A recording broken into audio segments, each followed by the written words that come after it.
Bom, esse problema envolve vários conceitos aqui. Vamos então ver, vamos entender. Então, aqui mostra que eu tenho uma barra de comprimento L, essa barra aqui, que está em cima desse suporte aqui, ó, esse suporte retangular aqui. E essa barra vai ser forçada, alguém vai aplicar uma força para que ela ande em cima desse trilho. Mas vamos lá. Nessa região, existe um campo magnético gerado por esse fio longo por o qual passa uma corrente I. Então, a corrente passa aqui da direita para a esquerda e gera um campo magnético, de acordo com a regra da mão direita, ele entra na tela aqui em cima e sai aqui embaixo. Quanto mais longe do fio, mais fraco é o campo. Então, lembra que o módulo do campo devido a um fio longo é μ0i sobre 2πr. Ele varia com 1 sobre r. Bom, então, essa corrente é constante, esse campo é constante, varia com a posição, mas ele não varia com o tempo.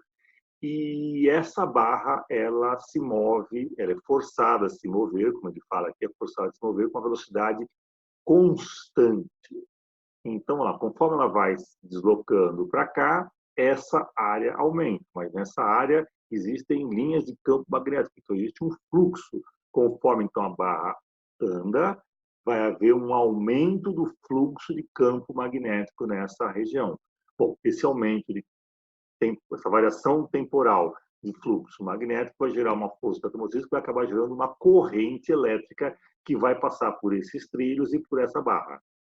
Essa corrente elétrica, atravessando essa barra, imersa num campo magnético, recebe a ação de uma força dada por I, o deslocamento L, vetor campo magnético B, o ILB, que é uma força que nós vamos ver daqui a pouco sentido, que provavelmente, se a barra é movida para cá, então vai ser uma força para cá, contrabalançando uma outra força para o outro lado, para que a resultante de força seja nula. Bom, então vamos equacionar esse problema para ver como que nós vamos chegar. Então, a primeira questão que ele quer saber é qual a força eletromotriz induzida e depois qual que é a corrente aí induzida na espira. Então, vamos ver essa questão aí. Bom, o campo B produzido pelo fio em torno dele é dado por μ0i sobre 2πr. Aqui para ficar mais fácil. Vamos lá. Então, o fluxo nessa região aqui dessa espira, lembra que tudo é condutor metálico. Então, aqui eu tenho uma espira por onde pode fluir corrente para um lado ou para o outro, não sei ainda. Mas vamos dizer o seguinte: esse tamanho aqui, ó, essa abertura aqui, eu vou chamar de X. E a distância entre o fio e um ponto qualquer dentro da espira de R. Então, vamos lá. O fluxo φB nessa espira varia conforme a barra se move. Esse fluxo, vamos botar aqui, ó, é dado por, então, o diferencial de fluxo é B, diferencial de área. O B é o campo que está aqui dentro, e essa área, esse elemento diferencial de área, ele vai ser escrito como um X multiplicado por um dr. Então, eu vou ter que fazer o dr, daqui a pouco integrá-lo dessa posição até essa. Então, meu elemento diferencial de área é uma areazinha pequenininha aqui, que tem uma largura, um lado x e o outro lado dr. Então, aqui a área é x dr, de forma que o fluxo de campo magnético é dado por B, μ0i sobre 2πr, vezes x dr. Eu vou integrar esse diferencial de fluxo de A até L mais A. Como assim? Espera aí. Ó, dessa posição aqui, de A até aqui, que é L mais A. Então, por isso que eu chamei o meu elemento diferencial, minha área de um x dr, para que o dr varie de A até A mais L. Então, está nessa integral aqui, ó. Esse é o fluxo total, então eu vou integrar isso aqui. μ0 é constante, I é constante, X é constante, 2π é constante. Eu vou ter uma integral de 1 sobre R dr. Então, isso aqui vai dar um Ln, que está dado nessa expressão aqui. Então, qual que é o módulo da força eletromotriz?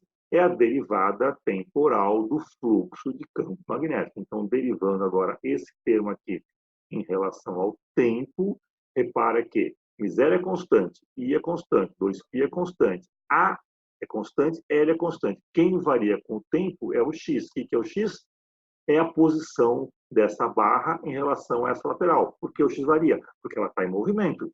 Então, quando eu derivar esse termo aqui, então eu vou escrever algo como o módulo da força eletromotriz é igual a tudo que é constante vezes 1 dx dt. Mas dx dt é justamente a velocidade que é um dado do problema. Então, essa é a expressão para a força, para o módulo da força eletromotriz induzida pela aquela variação de fluxo.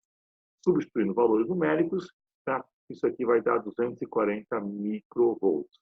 Só observação, aqui como eu tenho A mais L sobre A, esse termo aqui é um termo adimensional, então nem me preocupei em passar para metros. Eu mantive centímetro mais centímetro, vai dar centímetro, dividido por centímetro vai dar adimensional. Se eu tivesse falado por metro, eu teria um fator de conversão aqui em cima e embaixo que ia simplificar. Então, eu não me preocupei em passar as unidades para o sistema internacional dentro aqui do argumento do logaritmo. Bom, então qual que é a corrente que flui naquela espira? Qual espira? Vamos voltar aqui, ó, nessa espira aqui, formada por trilho, trilho, trilho e barra. Então, essa corrente é dada por epsilon sobre R. Ele me fornece o R, eu calculei o epsilon, então essa corrente induzida vai ser da ordem de 0,600 miliamperes. Qual o sentido da corrente? Vamos ver aqui, ó. Conforme essa barra se afasta, essa área aumenta, o fluxo aumenta. Então, conforme o tempo passa, a derivada temporal do fluxo aumenta. É positiva. Vai surgir uma corrente para compensar esse aumento. Então, eu preciso gerar linhas para dentro da tela. Então, vai surgir uma corrente horária, porque, de acordo com a regra da mão direita, vai surgir uma linha de campo para dentro da tela, compensando o aumento para fora. Então, a corrente ela vai no sentido horário. Bom, continuando aqui o item C.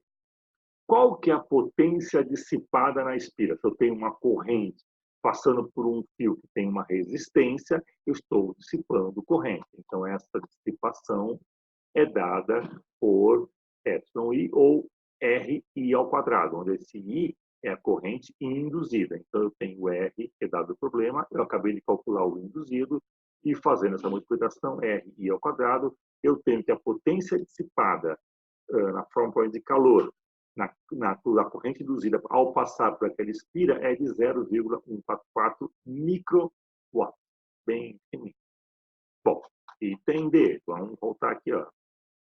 Qual é o módulo da força que deve ser aplicada à espira para que se mova com velocidade constante? Bom, se eu tenho que aplicar uma força para que ela se mova com velocidade constante, é porque eu tenho que contrabalançar outra força, porque a resultante, afinal, tem que ser zero. Velocidade constante, a aceleração zero, resultante de força é zero. Então, vamos ver que força que é essa. Vamos voltar aqui, ó. Tá? Então, se a velocidade é constante, a resultante de força é zero, e a força externa é mais a força magnética, vamos falar sobre ela, tem que dar a resultante de força daí. Então, aqui corrida.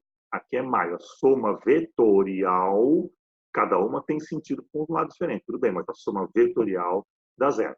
Como que é essa força magnética? Ela aparece aqui, ó. Já vimos que a corrente é horária, então eu tenho uma corrente subindo essa barra. Então, quando eu tenho uma barra de comprimento L, pela qual passa uma corrente I, imersa num campo B, é um campo variável. Claro, o campo aqui é mais fraco do que aqui, mas tem um campo B. Então, a força é dada por I, deslocamento L, vetor, campo magnético B. Então, calculando aqui, essa força, o módulo dela, tá? É I, um deslocamento dr, B. Por que um dr? Porque eu vou ter que integrar isso aqui, essa força, desde esse ponto aqui até esse ponto aqui. Por quê? Porque o B não é constante. o B aqui vale uma coisa, aqui vale outra e aqui vale outra. Então, tem que considerar todos esses Bs. Então, vamos voltar lá.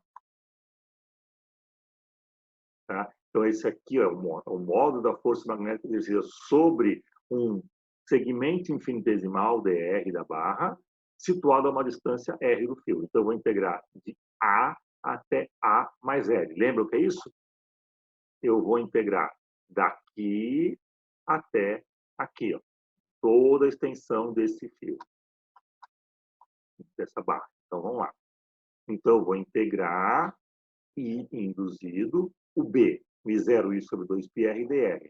Então, aqui apenas o R vai estar na integral, o resto é constante, então isso aqui vai dar uma μ0I induzido vezes I. Esse I aqui, ó, é o I que passa no fio. O induzido é o que passa pela espira. São duas correntes diferentes.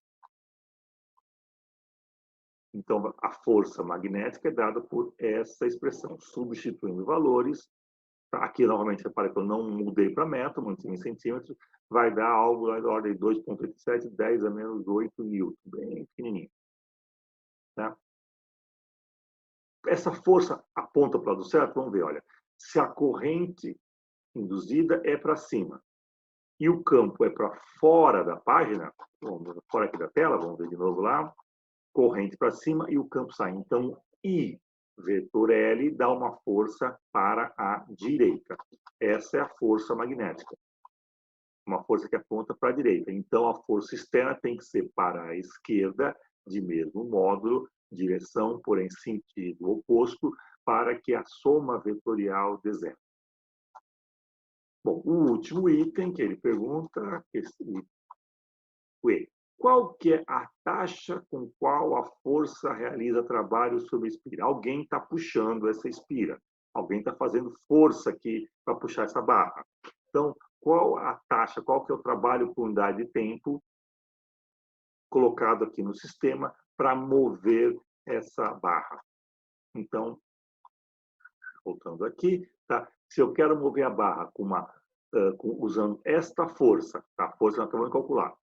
Essa é a força magnética, mas a força que eu externa tem o mesmo módulo. Então, essa força vai ser aplicada para manter o sistema com velocidade constante. Então, a potência é F vezes V, vai dar 0,144 microwatt. Repara que essa potência aqui, essa taxa de transferência de energia para o sistema, é a mesma que nós tínhamos calculado aqui na dissipação térmica, IR2. Então, toda aquela energia que é colocado por um agente externo acaba virando calor. A energia, então, se conserva no problema.